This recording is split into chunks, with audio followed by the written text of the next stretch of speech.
या दौऱ्यामध्ये त्या विभागातल्या महानगरपालिका, नगरपालिका, जिल्हा परिषदा, पंचायत समिती याचा आम्ही आढावा घेतो आहोत। आज पश्चिम महाराष्ट्राचा आढावा पुण्यामध्ये आम्ही घेतला। आता इथनं गेल्यानंतर कोकण विभागाचा आमचा आढावा मुंबईमध्ये आहे। या आढाव्यामध्ये मागच्या निवडणुकीत काय परिस्थिती होती, आता काय परिस्थिती आहे याचा आम्ही आढावा घेतो। युतीच्या संदर्भात काय परिस्थिती आहे याचा आम्ही आढावा घेतो।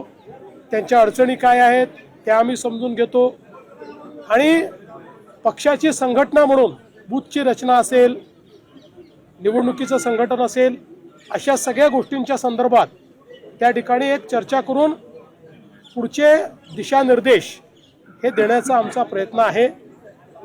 आज पश्चिम महाराष्ट्राच्या आढाव्यामध्ये सगळे आमचे मंत्री, आमदार, पदाधिकारी आणि सगळे माजी जिल्हा परिषद सदस्य, नगरसेवक असे सगळे वेगवेगळे लोक एकत्रित होते। एकेका जिल्ह्याचा आम्ही आढावा घेतलेला आहे। अतिशय सकारात्मक अशा प्रकारची परिस्थिती पाहायला मिळते आहे, उत्साह आहे।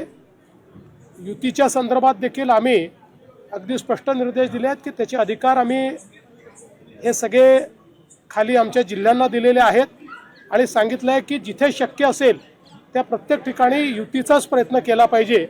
काही ठिकाणी शक्य देखील होणार नाही, त्या ठिकाणी आम्ही स्वतंत्रपणे लढू, पण कुठे स्वतंत्रपणे लढलो तरी मित्रपक्षावर टोकाची टीका करायची नाही, अशा प्रकारचेही आम्ही त्या ठिकाणी निर्देश दिलेले आहेत।